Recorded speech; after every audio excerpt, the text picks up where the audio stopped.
کی ہے. پہلی احتجاج کی کال لانگ مارچ تھی. کہا گیا کہ بس لانگ مارچ آئے گا اور پھر سب کچھ بہا کر لے جائے گا, انقلاب آ جائے گا.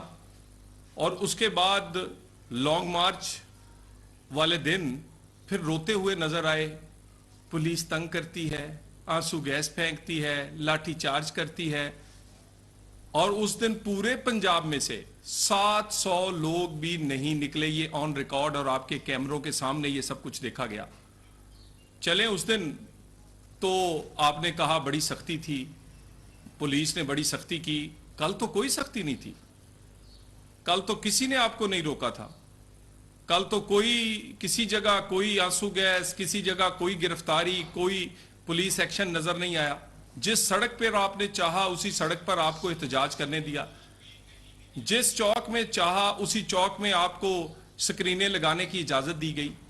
لیکن پھر کیا ہوا؟ جتنے لوگ کسی سڑک پر کسی چوک پہ کل اکٹھے ہوئے عمران خان کا خطاب سننے کے لیے, اتنے لوگ تو کوئی مداری تماشا کرنے, کوئی بندر تماشا دکھانے, اس کا تماشا دکھانے آئے تو اس سے زیادہ لوگ اکٹھے ہو جاتے. اتنے لوگوں سے خان صاحب انقلاب نہیں آ سکتا. اور انقلاب کردار سے آتا ہے. جناب کا کردار کیا ہے؟ یعنی قائد انقلاب جو ہے وہ اے سی والے کمرے کے اندر بنی گالا کے اندر چھپے بیٹھے ہیں. قائد انقلاب کے بچے برطانیہ میں ہیں. قائد انقلاب کی گھر والی جو ہے وہ 7 پردوں میں چھپی ہوئی ہیں. ہمیں ان کے 7 پردوں میں رہنے پہ کوئی اعتراض نہیں, لیکن ان کے ہر پردے میں مشرقی پردہ نہیں ہے, بلکہ وہ پردہ جو ہے وہ کرپشن سے چھپانے کے لیے ہے. ایک پردہ اٹھتا ہے تو ہیرے نکلتے ہیں, دوسرا پردہ اٹھتا ہے تو زمین نکلتی ہے, تیسرا پردہ اٹھتا ہے تو کوئی کمپنیاں نکلتی ہیں, اور ہر پردے کے نیچے ایک نئی کہانی ہے.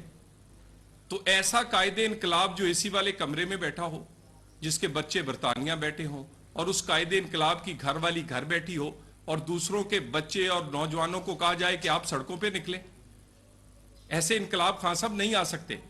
انقلاب کردار سے آتے ہیں. اور آپ کا کردار جو ہے وہ آپ نے لوگوں کو تو یہ بتایا تھا کہ آپ ایک مدینہ کے ریاست کے ولی ہیں, اور مدینہ کی ریاست میں تو حضرت عمر فاروق رضی اللہ تعالیٰ عنہ سے کوئی بدو سوال کرے تو اس کے سوال کا جواب دینے کے وہ پابند تھے. ایک چادر کا بھی حساب دیا, آپ پورا توشہ خانہ کھا گئے. آپ سے پوچھا, آپ کہتے جی میں بتانے کو تیار نہیں ہوں. یہ کیسی مدینہ کی ریاست تھی کہ آپ اپنی گھر والی کو آگے کر کے کہتے ہیں میری گھر والی پر کوئی بات نہ کرے, اور گھر والی کے نام آپ نے درجنوں کمپنیاں بنا دی. یعنی آپ کی گھر والی جب تک آپ کی شادی نہیں ہوئی تھی ان سے تو کوئی کاروبار نہیں کرتی تھی. اب اس کی پراپرٹی کی بھی کمپنی ہے, اب اس کی ڈیری کی بھی کمپنی ہے, اب اس کی ہسپتال کی بھی کمپنی ہے, اب اس کی درجنوں کمپنیاں بنا دی گئیں, اور وہ بھی لمیٹڈ. اور ہر کمپنی میں خان صاحب کیسی دوستی ہے؟ دوستی تو سب کی ہوتی ہے. ہر کمپنی میں ایک ڈائریکٹر فرا گوگی ہے, دوسری ڈائریکٹر پنکی باجی ہیں. یعنی ہر کمپنی میں ہر کمپنی کا ایڈریس بنی گالا ہے, ہر کمپنی کا کھرا جو ہے وہ بنی گالا جا کے نکلتا ہے. یہ آپ کو انقلاب کی جو بات کرتے ہیں, یہ اصل میں آپ کو انقلاب نہیں تنگ کر رہا. آپ کے پیٹ کے اندر جو مروڑ اور جو انقلاب کا ہر 10ویں 15ویں دن اٹھتا ہے وہ انقلاب کا نہیں ہے. وہ جب آپ سے حساب کی بات کی جاتی ہے تب آپ کو انقلاب یاد آتا ہے. جس دن آپ کے ہیرے کی چوری نکلے انقلاب یاد آتا ہے. جس دن آپ کی زمین آپ کے نام نکلے اس دن انقلاب یاد آتا ہے. جس دن آپ کے نام بڑی کمپنیاں چوری کی نکلے اس دن انقلاب نظر آتا ہے. یہ انقلاب نہیں, یہ آپ حساب سے ڈر رہے ہیں. حساب تو ہوگا, اور خان صاحب بالکل ذہن میں رکھے, حساب پہلے ہوگا, انتخاب بعد میں ہوگا. اور انقلاب جو ہے یہ کتنا نازک آپ کا انقلاب ہے. کبھی آنسو گیس سے ڈر جاتا ہے, کبھی لاٹھی چارج سے ڈر جاتا ہے, کبھی کسی پرچے سے ڈر جاتا ہے. اور یہ انقلاب جو ہے یہ کہتا ہے کہ اے سی والا کمرہ ہو اور اس سے باہر نکلنا نہیں چاہتا. آپ کے یہ تمام جو کرتوت ہیں یہ جب جیسے جیسے سامنے آ رہے ہیں، آپ کا اصل کردار سامنے آ رہا ہے، اور آپ کا اصل کردار لوگوں کو دکھانا ضروری ہے۔ یہ ایک دستہ ہے جو کہ آپ کے گھر والی کے نام کی کمپنیاں ہیں۔ چاہتے تو جس طرح کی کرپشن آپ کی ہے، آپ کے بے شمار اور آپ کے گھر آپ بہت سارے لوگ جو ہے وہ آج اندر ہوتے، لیکن ہم ایسا کوئی کام نہیں کرنا چاہتے جس سے سیاسی انتقام نظر آئے۔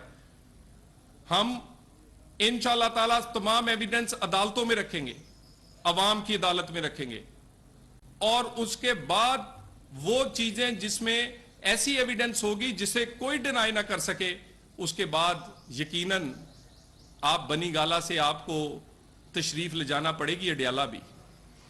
اور انشاءاللہ تعالیٰ میں نے آپ سے پہلے بھی کہا تھا، جس دن آپ لانگ مارچ لے کر آئے تھے، آپ کو کہا تھا کہ آپ کو دعائی دی ہے، آئندہ آپ لانگ مارچ کا نام نہیں لیں گے، اور آپ کو دعائی سے دیکھے آرام آ گیا ہے، اب لانگ مارچ کا آپ نام نہیں لیتے۔ اب انقلاب آپ کے اندر پیٹ کے اندر ابال اٹھا رہا ہے، اب اس کی درد ہے آپ کے اندر، اس کی بھی دوائی آپ کو ملے گی، اور اس کی دوائی آپ کا اصل چہرہ دکھا کے دکھائیں گے۔ یہ آپ ڈر رہے ہیں اپنے حساب سے، اس لیے جلد از جلد انتخاب چاہتے ہیں۔ آپ کو دو ڈر ہے، ایک تو آپ کو ڈر ہے کہ ہر گزرتے دن کے ساتھ آپ کا اصل چہرہ سامنے آئے گا، آپ کی چوری سامنے آئے گی، اور ایک دوسرا ڈر آپ کو یہ ہے کہ اس وقت حکومت جو ہے وہ میاں نواز شریف کی ٹیم کے پاس ہے، جو ناممکن کو ممکن کرتی ہے۔ الحمدللہ ایک دفعہ نہیں، کئی دفعہ کیا ہے۔ 97 98 میں بھی یہ ٹائم آیا، لوگوں نے کہا ایٹمی دھماکے میاں نواز شریف نہ کرو، ملک پر پابندیاں لگیں گی، ملک کی معیشت تباہ ہو جائے گی۔ ملک کی معیشت بھی چلی، پاکستان ایٹمی پاکستان بھی بنا۔ یہ پھر وقت آیا جب 2013 میں ہمیں حکومت ملی، ایک طرف دہشت گردی عروج پر تھی اور دوسری طرف لوڈ شیڈنگ 16 گھنٹے کی تھی۔ لوگوں نے میاں نواز شریف سے کہا یہ آپ سے 5 سال میں نہیں ہوگا۔ وہ 5 سال سے بھی پہلے لوڈ شیڈنگ زیرو ہوئی، دہشت گردی زیرو ہوئی، پاکستان 6 جی ڈی پی کی ترقی کی رفتار سے ترقی کرنے لگا، اور اس کے بعد اب پھر پاکستان ملا ہے۔ یقیناً مشکل حالات ہے، اور لیکن خان صاحب آپ کو پتا ہے نواز شریف کی ٹیم ناممکن کو ممکن کر سکتی ہے۔ انہوں نے کر کے دکھایا ہے پہلے، اور یہ اب دوبارہ بھی کر کے دکھا سکتے ہیں۔ اسی لیے آپ کو جلتی ہے انتخاب کی، اسی لیے آپ چاہتے ہیں کہ کوئی دن نہ گزرے، کیونکہ آپ کو پتا ہے کہ یہ ٹیم پاکستان کو پھر سیدھے رستے پہ ڈال دے گی، یہ ٹیم پھر پاکستان کو ایک ہستہ بستہ پاکستان بنا دے گی۔ اور خان صاحب آپ کو یہ جو انقلاب ہے، یہ انقلاب نہیں ہے، یہ آپ کے ہیروں کا کاروبار جو ہے وہ متاثر ہو رہا ہے۔ آپ ہیرو کے کاروبار آپ کا جو ہے وہ آج کل ٹھپ ہوا ہے، کوئی ہیرے دے ہی نہیں رہا آپ کو، نہ آپ توشہ خانہ آپ کو چوری کرنے کا موقع مل رہا ہے، نہ کوئی آپ کو گھڑی دے رہا ہے، نہ گھر والی کو کوئی ہیرا دے رہا ہے۔ آپ کو اصل درد یہ ہے کہ آپ کا ہیروں کا کاروبار چلے۔ ملک کا درد ہوتا تو آئی ایم ایف کے 175 صفحے کا جو معاہدہ تھا، اس کے پاؤں اور ہاتھ کے انگوٹھے آپ نے لگا کر بجلی، پٹرول، آٹا، چینی، گھی گروی نہ رکھتے، پاکستان کے ڈالر جو ہے اس کی قیمت نہ بڑھاتے، اس وقت آپ کو یاد نہیں آیا؟ اگر آپ کو یاد ہوتا تو آپ پہلے سے تیاری کر لیتے۔ صرف جھوٹ کی کہانی آپ نے بنائی ہے، اور جنس آپ نے کھائی میں پاکستان کو کھیلنے کی آپ نے کوشش کی ہے، ہم اس کھائی سے اس پاکستان کو نکالیں گے انشاءاللہ تعالی۔ میں دوبارہ آپ سے عرض کر دوں، پہلے آپ نے لانگ مارچ کی کال دی، پٹی، جمعے کی کال دی، پٹ گئی، اتوار کی کال دی کل، وہ بھی پٹ گئی۔ ہیٹرک کی ہے آپ نے ناکام کالوں کی، اور ان ناکام احتجاج کی کالوں کے بعد خان صاحب جمعہ، ہفتہ، اتوار کے دن بدلنے سے یہ کامیاب نہیں ہوگی، یہ لوگوں کے آنے سے کامیاب ہوگی۔ لوگ کیسے آئیں؟ کس بات پر آئیں؟ کیا لوگ اس کام کے لیے آئیں کہ آپ دوبارہ سے آپ کو ووٹ دے کے پاکستان پہ کوئی بزدار مسلط کیے جائیں؟ کیا آپ کو ووٹ دوبارہ دے کر پاکستان کو پھر